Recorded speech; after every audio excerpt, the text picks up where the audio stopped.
Hi guys! Welcome back again to my channel. At for today's video nga ay babayaran natin itong utang natin sa may bagong labas nga lang na loan app na madadownload sa may Play Store. So ito ay ang FT Lending. At halos karamihan nga ng mga first time user dito na nagtatry ay naaaprubahan. So kagaya ko, kung hindi mo pa napapanood, ayan, yung unang review ko dito sa may FT Lending na to, ayan, pwede mong panoorin yan. Dahil share ko nga dyan yung experience ko habang nag-a-apply ako, pati na rin yung mga personal details nga na i-share ko sa kanila at yung mga ID na hinahanap nila. So ayun, bayaran na natin yung unang nautang natin dito sa may FT Lending. So kung first time user ka pa nga lang din at naaprubahan ka, panoorin mo na din yung video na to hanggang dulo para alam mo na din kung paano bayaran yung loan mo dito. At syempre, i-check din natin kung magkano na yung second na i-offer sa atin dahil base nga dun sa may nakita ko online, eto daw yung kanyang credit limit. So ayan, check natin kung totoo nga bang mataas yung pangalawang offer sa atin or the same lang din kagaya nung nandun sa mga ratings sa may app nila. So ayan, simulan na natin.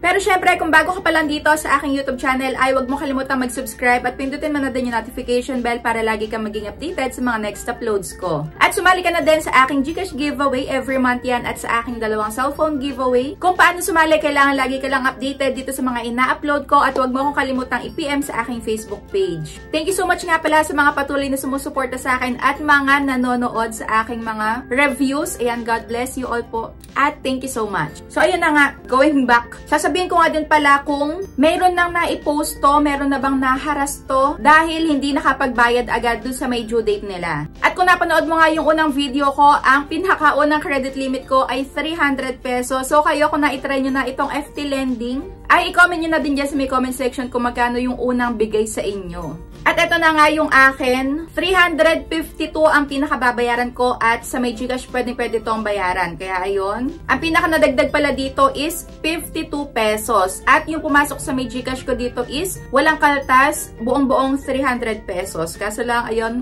mababa talaga sa umpisa kagaya na sa may Mabilis Cash. Pero sa may Mabilis Cash naman, in fairness, ayan, nasa 2,000 yata yung pangalawang loan ko dun sa kanila. Pero dito, check natin, baka mataas din yung pangalawang offer sa atin. Ayan, repay now na agad. Sa may FT Lending ay nakalagay dito sa kanila dalawang bayaran. Pero yung pinakaunang pagbabayad is yung kabuuan na, which is yung 352 at lumalabas na ito ay 7 days lang din. Dahil kung makikita nyo dito sa may loan date, August 30 ako nag-apply sa kanila at same day na aprubahan din naman. Kaso nga lang yung pagbabayad ko is September 6 na agad. At na-experience ko nga pala, ayan, meron sa aking tumawag na isang agent at ayun, recorded. So wala naman akong harassment na natanggap, wala naman akong multiple calls and texts na natanggap galing sa kanila. Ayun, isang tawag lang na pinaalalahanan nga ako na kinabukasan nga daw yung aking due date. So which is today nga. Ito nga pala yung full repayment amount, yung pinaka-details. Ayan, loan date, total days. Dito, medyo nalito lang ako dahil ang nakalagay sa kanila ay 127.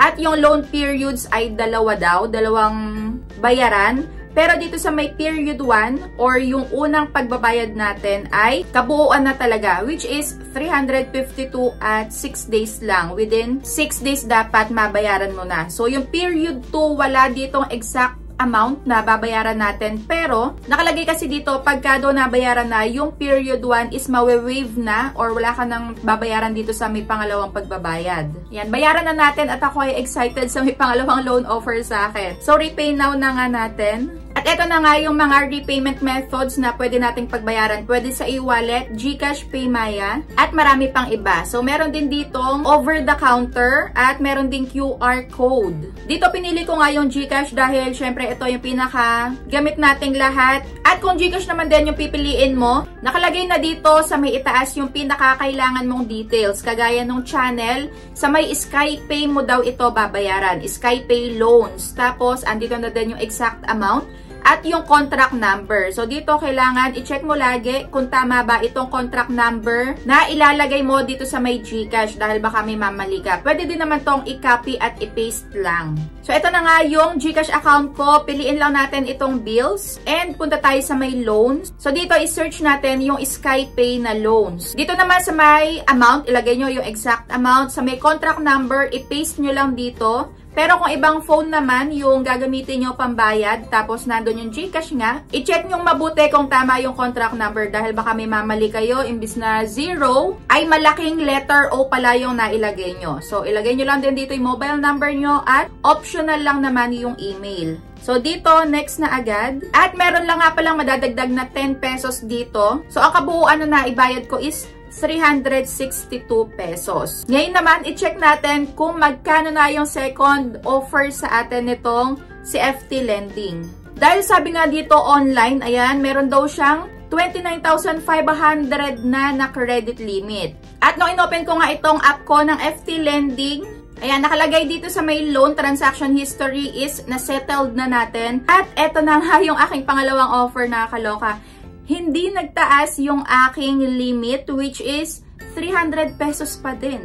At totoo nga yung sabi ng iba, nagtataas yung pinaka dagdag dito. Dati, yung first offer nga sa akin, 52 pesos lang yung nadagdag. Pero dito, naging 90 pesos na, pero same amount pa din naman. Ito yung pinaka details nung total cost daw. Service fee ay 86 pesos at yung interest ay 4 pesos. Total of 90 pesos nga. So, ang babayaran mo ngayon is 390 pesos na pagka ipinagpatuloy mo yan. Dito, tinginin lang na maliit yung interest, pero sa loob nga ng 6 na araw, kailangan mabayaran mo na yung pinakakabuuan. So, para sa akin, medyo malaki pa din itong interest nila. At ayun, wala pa din namang nakaltas nung napunta na sa may GCash account ko. At eto na nga yung na-search ko online about dito sa may FT Lending. Base sa may review nga sa may app nila, meron pala dito naka-encounter na sabi, loan approved na, pero yung disbursement ay nag-failed naman. Ayan, medyo nako-confuse yung ibang mga borrower dito. Dahil buong akala nga nila is approved na, may papasok na sa GCash nila, pero hindi naman pala natuloy. Ayan, nag-failed pa din naman yung pag-disburse. At yung ibang naka-encounter din is pangatlong loan na nila, pero 300 pesos pa din yung kanilang limit. Dito, ilang beses kaya tayong kailangan mag-apply ng loan bago tumaas yung credit limit natin. Parang dito napapansin ko, yung mga tumataas lang ay yung nadadagdag na bayad or yung tubo. Yung service fee at saka interest lang yung nadadagdag. Pero same limit pa lang din naman.